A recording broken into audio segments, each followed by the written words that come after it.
9 सवाल पूछे हैं बीजेपी और मोदी सरकार से,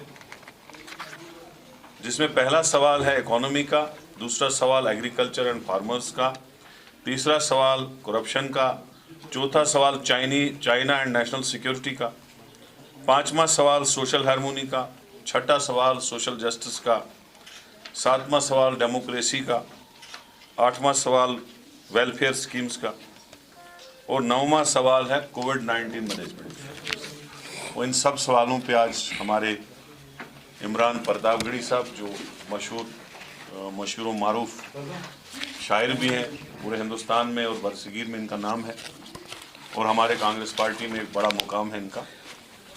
प्रतापगढ़ी साहब से मैं गुजारिश करता हूं कि इन सवालों पे अपनी प्रेस कॉन्फ्रेंस की शुरुआत कीजिए। Thank you. शुक्रिया हमारे पीसीसी प्रेसिडेंट साहब।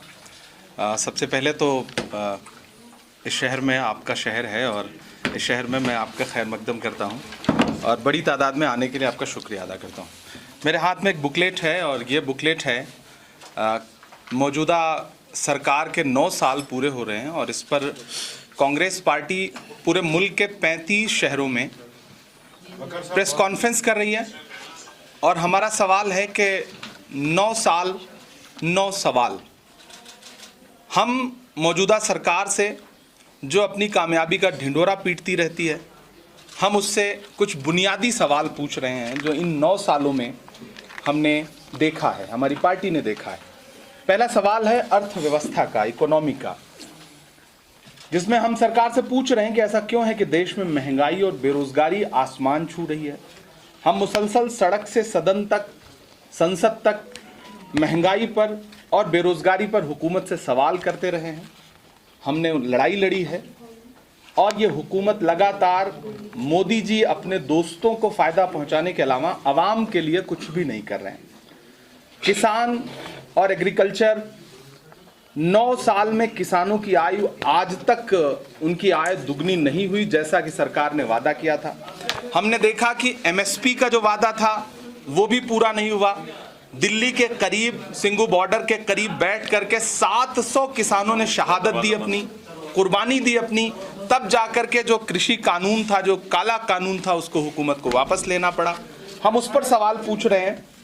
और एक बहुत बड़ा सवाल है करप्शन का। ये सरकार अपना चेहरा चमकाती है और ये कहती है कि नहीं, ना खाऊंगा ना खाने दूंगा का नारा लगाने वाली सरकार किस तरह से अपने दोस्तों को फायदा पहुंचा रही है कि अडानी को फायदा पहुंचाने के लिए एलआईसी और एसबीआई में जमा आवाम की गाढ़ी कमाई का जो पैसा है वो दांव पर लगाया गया।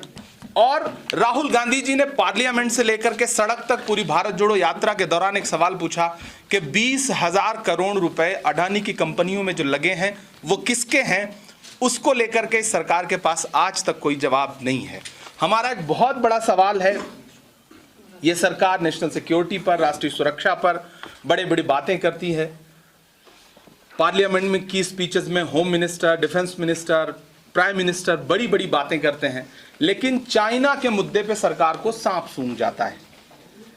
लाल आंख दिखाने की बात करने वाली हुकूमत 2020 में चाइना को क्लीन चिट दे देती है, जबकि चाइना आज भी हमारी जमीन को कब्जा करके बैठा हुआ है। उस पे हमने पार्लियामेंट में मुसलसल सवाल पूछे, लेकिन सरकार भागती रही और पार्लियामेंट को एडजर्न करती रही, चर्चा से भागती रही। एक बड़ा सवाल है सामाजिक सद्भाव का। आप सब ने देखा, हालिया दिनों में कर्नाटक का इलेक्शन हो या उससे पहले के इलेक्शन हो, प्रधानमंत्री, गृह मंत्री, भारतीय जनता पार्टी के राष्ट्रीय अध्यक्ष जेपी नड्डा जी, इन सब के भाषण उठा करके देखेंगे तो प्राइम मिनिस्टर का जो मेयार है उस मेयार से बहुत नीचे उतर के उन्होंने मौजूदा वक्त में बातें की। होम मिनिस्टर ने कहा कि अगर कांग्रेस कर्नाटक में जीती तो दंगे होंगे, जबकि उसी वक्त मणिपुर जल रहा था जहां पे भाजपा की सरकार है। तो ये इलेक्शनों के दौरान जिस तरह से ये सामाजिक सद्भाव को नुकसान पहुंचाते हैं, यकजहती को नुकसान पहुंचाते हैं, हम उनसे इस पर भी सवाल पूछ रहे हैं। हम उनसे सवाल पूछ रहे हैं कि सोशल जस्टिस का क्या हुआ। महिलाएं, दलित, एससी, एसटी, ओबीसी और माइनॉरिटीज के साथ ये सरकार उनके खिलाफ हो रहे हर जुल्म पर चुप है। सबसे बड़ी बात कि बेटियां जिन्होंने ओलंपिक लाया है इस देश के लिए, मेडल लाया, ओलंपिक मेडल लाया है, वो तकरीबन 1 महीने से प्रधानमंत्री के घर के पास पार्लियामेंट से महज 800 मीटर की दूरी पर बैठ करके भारतीय जनता पार्टी के एक एमपी के खिलाफ लगातार बात कर रही हैं। सुप्रीम कोर्ट के दखल के बाद उसके खिलाफ पास्को में एफआईआर दर्ज होता है, लेकिन आज तक उसकी अरेस्टिंग नहीं होती। बेटियां मुसलसल सरकार से पूछ रही हैं कि आपका बेटी बचाओ बेटी पढ़ाओ का नारा कहां चला गया। हमारी आंखों ने यह भी देखा कि किस तरह से 15 अगस्त को लाल किले की दीवार से प्राइम मिनिस्टर ने महिला सुरक्षा पे बड़ी बड़ी बातें की और उसके महज 1.5 घंटे बाद गुजरात में बिल्किस बानो के जो बलात्कारी थे उनको सरकारी शह पर रिहा किया गया, उन्हें माला पहनाई गई। भारतीय जनता पार्टी के नेताओं ने उनका इस्तकबाल किया।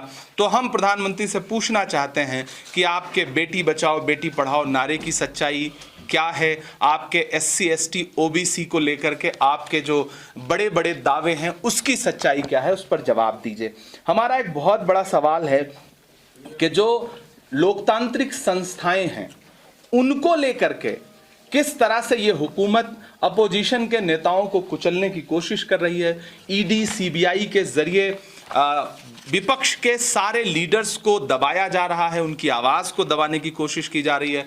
इलेक्शन में किस तरह से ED का इस्तेमाल करके हुकूमतें लूटी गईं, आप सब ने देखा। मध्य प्रदेश में, महाराष्ट्र में, कर्नाटका में, मणिपुर में हुकूमतों को लूटा गया, जमहूरियत को लूटने का काम किया इस सरकार ने। हम इस 9 साल के पूरे होने पर 9 सवालों में से एक सवाल इस हुकूमत से ये भी पूछ रहे हैं। हमारा एक बहुत बड़ा सवाल है कि सोशल वेलफेयर की जो आपकी स्कीम्स थी उसमें कटौती क्यों की आपने? मनरेगा जो आवाम के लिए, गरीब मजदूर के लिए एक बहुत अच्छी स्कीम है, उसके बजट में आपने कटौती कर दी।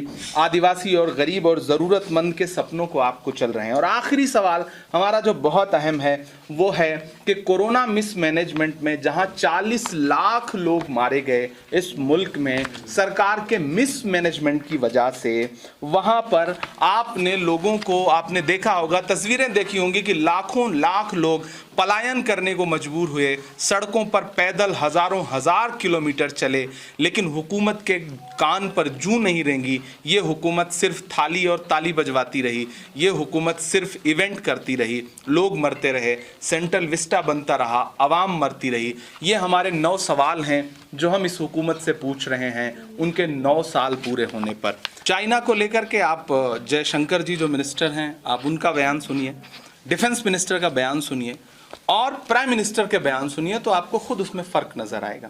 चाइना को लेकर के कोई कहता है कि हम लाल आंख दिखा देंगे, कोई ये कहता है कि उसने हमारी ज़मीन पे कब्जा ही नहीं किया है। फिर एक बयान आता है कि यहाँ उनके आने से कोई मसला नहीं है, लेकिन आपने वो झूला झुलाते हुए, चाय पिलाते हुए तस्वीर भी देखी होगी, विजुअल भी देखे होंगे। तो चाइना को लेकर के ये सरकार लगातार आवाम से झूठ बोलती है। दूसरी बात, यहाँ G20 हुआ, G20 का मैनेजमेंट आपने देखा कि रंग रोगन, मैंने भी देखी तस्वीरें, एयरपोर्ट से यहां तक आते हुए हमने तस्वीरें देखी, रंग रोगन किया गया, होर्डिंग पोस्टर बैनर लगाए गए, लेकिन इससे अवाम का क्या? आज आपने पूरी दुनिया को यह बता दिया कि नहीं नॉर्मलसी है, अवाम जो है वो देख ले, दुनिया देख ले, सारे रिप्रेजेंटेटिव देख लें। तो ठीक है, फिर सरकार बताए कि यहाँ पे इलेक्शन कब करवा रही है। अगर इतनी नॉर्मलसी है तो सरकार बताए कि कब करवा रही है इलेक्शन। हमारी मुखालफत नई पार्लियामेंट को लेकर के नहीं है। हालांकि हम डे 1 से ये कह रहे थे कि जब कोरोना में लोग मारे जा रहे थे तो सेंट्रल विस्टा में 20,000 करोड़ खर्च करने की ज़रूरत नहीं थी, लेकिन पार्लियामेंट बनी है। हम पार्लियामेंट, नई पार्लियामेंट बनी है, उसके खिलाफ नहीं है। उसके उद्घाटन में राष्ट्रपति को ना बुलाया जाना, जो एक आदिवासी समुदाय से आती हैं, उनका ना बुलाया जाना इस बात को दर्शाता है कि प्राइम मिनिस्टर जो है वो बहुत ज़्यादा आत्ममुग्ध हैं, वो हर चीज़ खुद कर लेना चाहते हैं। हम उनके इस जो स्टैंड है उनका, उसकी हम मुखालफत कर रहे हैं। और खुशी की बात यह है कि देश की सारी बड़ी अपोजिशन की पार्टियां इस स्टैंड में कांग्रेस के साथ हैं। और हम लगातार ये बात कह रहे हैं कि अगर आप राष्ट्रपति को नहीं बुला रहे हैं तो आप कहीं ना कहीं जमहूरियत को कुचलने का काम कर रहे हैं।